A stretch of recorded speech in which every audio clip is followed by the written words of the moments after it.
We need to talk about Black Ops 7 and more generally the AAA industry and how it relates to giving value to customers and indie games. So that's kind of a lot. Let's unpack that a little bit here. As of the time of me recording this, just the other day, Black Ops 7 got revealed, and the response to it has been not the best. You see, I originally recorded a video talking about the stuff that came out for that day and how it relates to this type of thing, but I wanted to re-record this video to really just get my thoughts better out there and to give you more value in this video. So let's unpack this, starting with Black Ops 7 got revealed. Oh boy, if you've seen anything about this, you know that the response to this has not been good. I believe the reveal trailer for Black Ops 7 has been one of the most disliked Call of Duty reveal trailers ever, but I just see it getting dislike bombed like crazy. Which brings me to the main point of this video, which is kind of what I talked about in my previous video, all about value, giving people value, giving players in this case value, which based off the response, people don't think they're going to be getting the value for their money for this game. Personally, I really enjoy Black Ops 6. I have been having a lot of fun with it. I played it originally when it first came out, and then I haven't really played that many games since then, and then as of recently I've been streaming it on Twitch and just like enjoying it a lot more, getting back into it again, playing zombies and such. Don't get me wrong, there are a lot of issues with it, but I've overall enjoyed the game, and I think I'm gonna still get Black Ops 7 depending on how it actually is at release. I'm not gonna buy it for full price. I'm definitely gonna wait. Either my one of two plans here is either get Game Pass to just try it out if I can get a good deal on Game Pass or a free trial or something like that, or if I don't want to do that or I'm not able to, then just like wait until like a couple months later when it's like 20% off or more, and then it's like, okay, if this is a game I'm really wanting, I can get it. If not, no big deal. I'm still working through Black Ops 6 Zombies. I will say I do know a little bit about the ending of Black Ops 6 for the zombies, and you know, it kind of talked about that a little bit with the reveal. Not too much, but I've seen a whole bunch of stuff talking about it, and a little bit about the new zombies map for Black Ops 7, and that does get me excited. I do think it could be good, but there just seems to be a lot of red flags, a lot of issues, which is why I'm not pre-ordering the game. I'm not buying it at release, most likely. I'm probably just going to wait until it goes on quite a big sale. If the base price is $70, I don't think I'm going to pay over $50 for it. Even that might be a little crazy. I'll probably wait until it gets like $40 or something. But anyway, why is it that the reception to this game has been so bad? This is what we saw back with Modern Warfare 2 and Modern Warfare 3. With Modern Warfare 2, not liked. I think that's probably the most hated COD within the past 5 years, I want to say, excluding Vanguard. I think it's probably Vanguard, then Modern Warfare 2. And people think what's happening here is the same thing with Modern Warfare 2 and Modern Warfare 3. If you're unaware, I didn't play these games, but from my understanding, you know, a few years back, Modern Warfare 2 came out, the whole reboot to the series after the 2019 reboot of Modern Warfare 2019. So yeah, they rebooted the franchise, and then when they came out with Modern Warfare 2, it was very much hated, to say the least. And then the next year they released Modern Warfare 3, which was basically called the $70 DLC. Basically, everybody felt that it was practically like the same game as Modern Warfare 2 with a new $70 price tag on it, and really not much at all to make it worth the value. That of course is relevant today because basically we have Black Ops 6, which the launch was really good from my understanding. A lot of people enjoyed the game, it was doing well. The post-launch support was really bad for it, so people really fell away and started to very much dislike the game. And now the next year, just like how Modern Warfare 2 then led to Modern Warfare 3 back-to-back, we have Black Ops 6 with Black Ops 7 back-to-back. Huge red flags right there. Basically, people think that this is just going to end up being another Modern Warfare 3 situation where it's basically a $70 DLC that you're paying for, and it's not going to be worth it at all. However, the caveat with that is with Modern Warfare 3, there were, I believe people consider it the best post-launch supported Call of Duty like ever. Like, the game when it first came out was not that great, but then, you know, launch was bad, but the whole post-launch support was really good from my understanding. So with that all being said, relating that to Black Ops 7 here, you see that the issue is people think we're just going to get a repeat of Modern Warfare 3. Which, if that's the case, isn't looking great. However, could turn it around and make it something that is pretty good overall. So yes, there is potential for Black Ops 7 to be genuinely a good, fun game. However, there's a lot of red flags, which a lot of players are not looking forward to having back-to-back Black Ops games with very limited, development time and a lot of red flags, kind of seeming like a $70 DLC.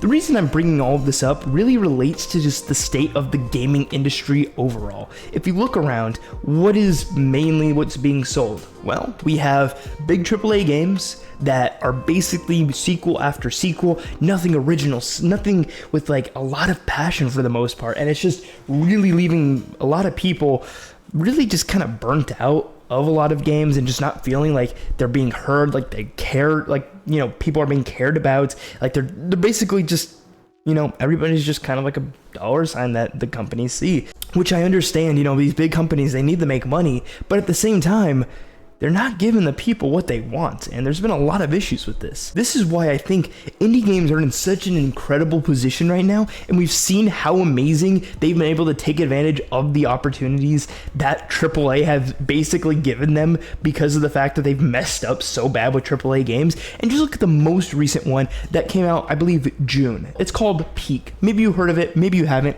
It's been blowing up. I believe I saw something like a clip from Gamescom saying that it sold like 10 million copies. This game is insane. I just know it's a very small team that worked on this, and it's it's an indie game, and it's taking over.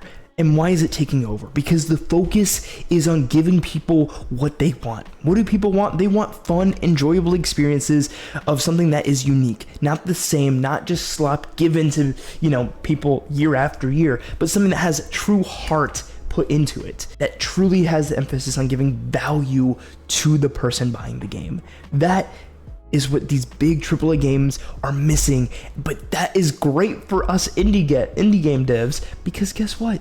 We're able to go and make games that can really focus on what these big AAA games aren't willing to do, which is taking the risk, which really isn't that much of a risk for indie game devs, and really focusing on like, okay, what fun experiences can we deliver to people to make it worth the few bucks that they pay for the game, or however much it may be. Now, with all that being said, it may seem like the future of gaming might be grim, especially for AAA, which it very well might. However, look at the bright side. AAA delivers something very, predictable, very, this is what you're gonna get. You kind of know what you're expecting, and a lot of people enjoy that. I myself enjoy the good AAA game, even games that really aren't considered to be that amazing, I still can find a lot of enjoyment out of, especially for me, for zombies, for Call of Duty.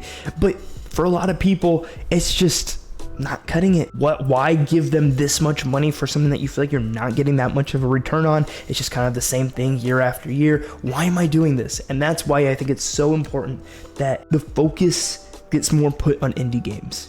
We've seen it a lot, like I was saying, like Peak being the most recent, Schedule 1, which, I don't necessarily agree with in terms of values, given I'm a Christian, and it's basically just like a game about crime and drugs and stuff, and I'm like, I don't really care about that. Same with like GTA, I'm not really caring about that as much anymore. But when it comes to AAA versus indie games, you see more and more indie games popping up more and more often.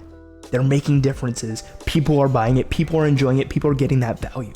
And that's why I think it's so crucial to really just focus on that. And if you want a good, fun experience, go get one of these smaller indie games. Sure, there's a lot of bad indie games, but there's also a lot of bad AAA games. Overall, the best experiences that you could probably find nowadays, based off just the trends I've been seeing and just the overall environment of the state, I should say, of gaming, is that there's a lot better value for a lot of things for players when it comes to indie games over AAA. Not saying that all AAA is horrible and you should never play a AAA game again. I know I'm still going to be playing AAA games, but I'm just saying that if you just want a really way cheaper, probably way more fun, way more value for money experience, indie is seemingly the way to go. And with that, that's something that I'm focusing on. I want to make indie games and share those experiences with people and give them the value that, AAA games aren't really caring to give. And, you know, I'm working on a game currently, probably not one that I'm going to sell, more of like a, you know, improve my skills with type of game. Probably will just like release it for free or maybe a very small amount of money or something like that. But during this whole process, as I'm learning more and becoming a better game developer myself, I want to, you know, interact with you. I want you to be a part of this community that we're building here on YouTube. So if you want to be a part of that and, you know, you like what I'm talking about here, scroll down, leave a like, more importantly, subscribe. But if you want to take it even to the next level and you want to have just like more conversations with me, if you want to get access to like some course stuff, like I'm starting to work on like some very, you know, introductory level game development courses. So if like you've never done game development before and you want to get into it, well, I have a school community down below that I just started up that I'm, you know, working on getting it all together to, you know, release just like a fundamental, like basic game dev course, which, yeah, you can find the information elsewhere online, but I want to be able to provide it in a specific package where it's like, okay, this is something that you can understand, that gets across to you, gets you from point A to point B in the best way that I know how, and that provides the most value. So basically, I have a school community, $10 a month. If you want to check that out, link's gonna be down below. You know, yes, the main focus is the community, but I want to provide other resources and courses and stuff just to make it more fun and enjoyable and more valuable. It's not a lot of money. It's $10 a month, but if that's of interest to you, then be sure to check that out. You know, so far, no one's in it yet. If you want to be the first one, go ahead. If you don't even care about game development, I would still recommend you join if you're, you know, wanting to support the channel and still get value for yourself. Because, well, yes, the main focus as of right now is game development. I also want to have the focus be on gaming and, you know, like collectible stuff. You can see behind me, I got like Legos and stuff like that. And then in addition to that, having like different courses relating to that stuff or digital products or assets that are just available in the community if that's something that you're interested in. So even if you're not into fully like game development, hey, maybe there'll be a course that can maybe see if you're actually interested in it or not, from like leading you from step 1 to step 2 to step 3, you know, going through it. But then at the same time, if that's just something that you don't care about at all, no worries. I want to have other courses or assets or whatever it might be, different products, that type of stuff in the community where we, for one, talk more than just game development. I want to talk about gaming. I want to talk about different collectible stuff. I want to talk about, you know, overall like life improvement, health, fitness, you know, making money, that type of stuff. It's just an all-encompassing community with the main focus right now being game development, because that's what I'm really focusing on right now. But yeah, that's just quick little side note about that. If you want to check that out, awesome. Love to have you there. If not, no worries. It does cost money, $10 a month. Not too much, but I completely understand if you're not able to afford that or just don't want to. I appreciate you watching this far in the video. Thank you so much for watching, and I hope you have a truly wonderful day. God bless.